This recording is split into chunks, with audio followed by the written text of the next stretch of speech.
opening is very similar. Right, you see how high and tight this is? You want it high and tight, keep that part clean. Okay, we're gonna open it like we normally do, but we wanna leave a healthy amount at the bottom. Okay, kind of a thicker bottom. So if I were to measure this guy, it comes up over the top of a finger, Okay. right? So it's a pretty thick base. Okay, once you come angle over head view. Okay, so when we go to open, normally we open straight, right? So it's a nice flat floor. This one, we're gonna actually open in a ramp curve. Bria, come look.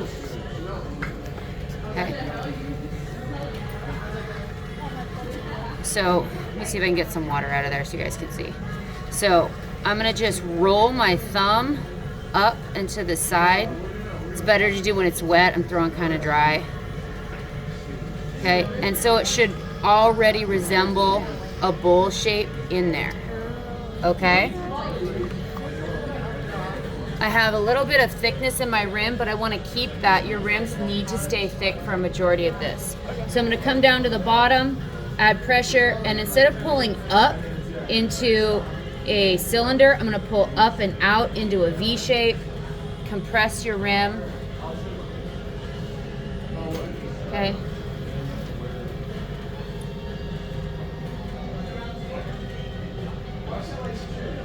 And will you get a side angle shot of what this looks like? Okay, and it has a really thick rim. The rim is significantly thicker than the walls. Okay, I'm gonna do one more nice pull. Just kind of even this up and out. And you see where I leave that thickness in the rim. Okay. And before I move on to any shaping, I'm gonna do myself a favor and make trimming a lot easier. I'm gonna remove some of the excess off the bottom.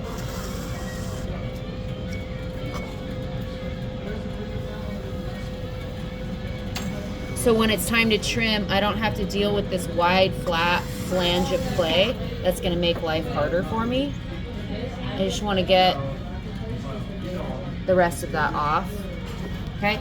So going forward, now I don't want you to worry at all about the outside of your bowl. It's all about the inside because the outside can be changed based on the trim. So you're gonna get your bowl rib, make sure it's hydrated. Start by adding some pressure on the rim. Do a little bit at a time and slowly go down. You wanna make sure you complete that curve. Okay, this is a really deep bowl. Okay, so I'm gonna remove the slip. I'm gonna compress my rim. Make sure the inside's nice and well managed. And I have a little hump right here, so I'm gonna address that first with this rib. Okay, and I'm losing structural stability on the outside, so I'm adding a little bit of outside pressure to bring it up and a little bit more vertical so I can do my last curve.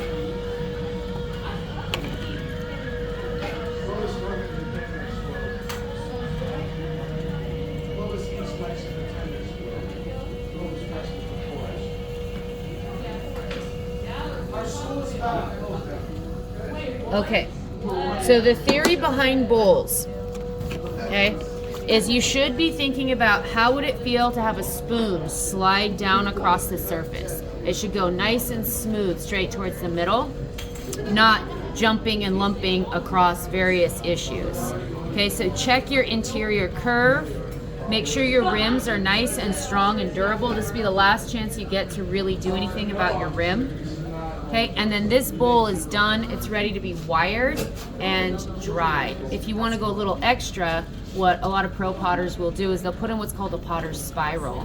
And this is just to prove that it was handmade and not made by a machine. So you go nice and slow, add a little bit of pressure in the middle, and slowly pull that clay outward. And it creates a spiral. Then you have to go back and calm down that spiral.